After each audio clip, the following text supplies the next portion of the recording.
दोस्तों, आजकल की भागदौड़ भरी जिंदगी में सुकून के पल बांटती हुई शराब या यूं कहें विस्की इंसानों की जिंदगी में कहीं ना कहीं अमृत का रोल अदा करने लगी है। थकी हुई जिंदगी में आराम के वास्ते या यूं कह लें स्ट्रेस को रिलीफ करने के लिए 30 ml विस्की को पलटकर उसमें आवश्यकता अनुसार पानी या सोडा मिलाने के बाद और अगर कोल्ड करने के लिए 4 आइस क्यूब डालते हैं और बड़ी ईमानदारी के साथ ग्लास को चीयर करते हुए पी जाते हैं। लेकिन अब जरा सोचिए, इस सुकून को इंसानों तक पहुंचाने वाली इस विस्की को आखिर किसने बनाई होगी और कहां से आई होगी और कितना मुश्किल होता होगा फैक्ट्री में विस्की को बनाना। तो चलिए इसका पूरा प्रोसेस आपको समझाने की कोशिश करते हैं। दोस्तों, आज के समय में जब हम दुनिया के बीच में गुम से हो गए हैं, लोग अपनी जिंदगी में इतना व्यस्त हो गए हैं, लेकिन फिर भी हम पाते हैं कि इस दुनिया में अब भी इंसान की जरूरत रोटी, कपड़ा और मकान के साथ साथ उसमें शराब भी जुड़ गया है। हाँ, यह संभव है कि बहुत सारे लोग ड्रिंक नहीं करते हैं, लेकिन जो लोग ड्रिंक करते हैं उनके लिए बेसिक सी चीज हो गई है रोटी, कपड़ा और मकान के साथ साथ विस्की भी उसी रोजी में जुड़ गया है। आज हम अपने देश को ही ले लें तो भारत आज विस्की का बहुत बड़ा मार्केट है। इसका अगर हम नेट मार्केट अगर निकालने की कोशिश करें तो कुल कारोबार जो करीब 166 मिलियन पाउंड का है। खैर, ये डेटा 2019 का है, लेकिन वैसे अगर बात विस्की की हम करें तो सबसे पहले हम इसकी हिस्ट्री पर जाते हैं और हम पाएंगे कि विस्की की खोज एक इंसान ने ही की थी। लेकिन वो इंसान कौन है, इसका कोई सबूत नहीं मिलता। लेकिन हाँ, इतना जरूर है कि इसकी खोज चाइना में हुई थी। कुछ लोगों ने इसका आविष्कार का श्रेय चाइना के मोंग को दिया है, जहां इसका लिक्विड अनाज को सड़ाकर बनाया जाता है और कहीं ना कहीं इसे दवाइयों के रूप में इस्तेमाल में लाते थे। लेकिन जब यह तरीका स्कॉटलैंड पहुंचा तो यहां इस लिक्विड को इतनी मोहब्बत मिली कि इसे और बेहतरीन बनाने के लिए अलग अलग तरीकों का इस्तेमाल किया गया और साथ ही उसके बाद इसे बनाने के लिए कानून भी बना दिया गया। और उसके बाद यह विस्की बनाने की प्रक्रिया हमारे देश भारत में 1820 में आई और लोगों को यहां पर इतना पसंद आया कि स्वाद और नशे में कुछ इस तरीके से ढाल लिया कि आज इंडिया विस्की का इतना बड़ा मार्केट बन गया जहां देश की पॉपुलेशन का एक बड़ा हिस्सा शराब के नाम पर विस्की ही पीता है। अब हम बात करें विस्की बनाने की प्रक्रिया की, यानी इसकी मेकिंग प्रोसेस की। इसके लिए जो सबसे जरूरी चीज है वो अनाज, पानी और यीस्ट। अनाज में कौन सा अनाज इस्तेमाल में आएगा विस्की बनाने के लिए डिपेंड करता है कि विस्की कौन सी बनानी है।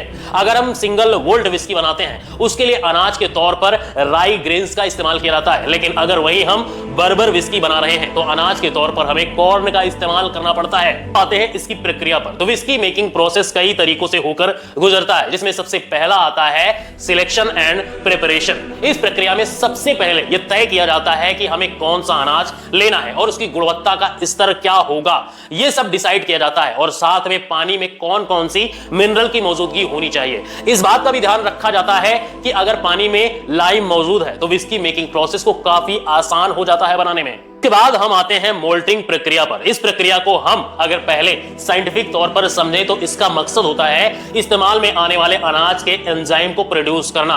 ये वही एंजाइम होते हैं जो अनाज में मौजूद स्टार्च को शुगर में बदलते हैं। इसके लिए सबसे पहले अनाज को पानी में भिगो लेते हैं। वजह सिर्फ ये होती है कि उसे फिर दोबारा भिगो सके। दोबारा भिगोने के बाद फिर से इसे फैलाकर सुखा दिया जाता है। ऐसा करने से एंजाइम प्रोड्यूस होता है। अनाज को सुखाने और उसमें स्मोकी टेस्ट लाने के लिए धुएं में इसे खाया जाता है और इस बात का ध्यान रखा जाता है कि उसका टेंपरेचर 70 डिग्री से ज्यादा नहीं होना चाहिए। अगला प्रोसेस होता है मैसिंग, जिसमें सूखे हुए एंजाइम वाले अनाज को अलग अलग रेशियो में पीसने के लिए मिल में भेज दिया जाता है। और बता दें कि उसमें 70% अनाज काफी मोटा होता है, 20% उससे पतला होता है, 10% अनाज को बिल्कुल आटे की तरह पीस लेते हैं। ऐसा करने के बाद उसमें अलग अलग तापमान पर पानी मिलाते हैं और उन्हें आपस में मैश करते हैं। पानी मिलाने के बाद उस पूरे टेंपरेचर को 40 से 80 डिग्री पर रखकर कुछ दिनों के लिए छोड़ दिया जाता है। इसमें शुगर कुल 20 से 30% होता है। इसके बाद इसे फर्मेंटेशन प्रोसेस में भेजा जाता है, जिसमें इस सॉल्यूशन में यीस्ट लाकर छोड़ देते हैं, जिससे कि इसमें मौजूद स्टार्च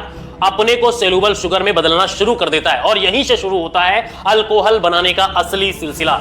इसके बाद आती है डेस्टिनेशन। फर्मेंटेड हो चुके लिक्विड को अलग करके निकाल लेते हैं, फिर तैयार हो जाता है इस तरह का रा अल्कोहल, जिसे अगर बिना डिस्टिलेशन के पिलाया गया तो यह सिर्फ एक जहर का काम करता है, क्योंकि इसमें जरूरी इथेनॉल के अतिरिक्त जानलेवा मेथनॉल भी मौजूद होता है। इसलिए अब इस जहर से विस्की या कहें कि इथेनॉल को निकालने के लिए इस लिक्विड को कॉपर के बड़े बड़े कंटेनर में भर कर रखते हैं, क्योंकि इथेनॉल 70 से 80% एवापोरेट होना शुरू हो जाता है, भाप बनकर ऊपर उठने लगता है। इसलिए इसे इस टेंपरेचर पर गर्म करते हैं। जैसे इथेनॉल भाप बनकर ऊपर उठती है उसे एक पाइप के माध्यम से दूसरे कंटेनर में भेज देते हैं, जहां इसे ठंडी हवा से होकर गुजारते हैं, जिससे एथेनॉल ठंडा होकर लिक्विड फॉर्म ले लेता है। और इस तरह से जो लिक्विड बाद में निकलता है हम उसे चेक करते हैं कि अल्कोहल सिर्फ 40 से 60% ही हो।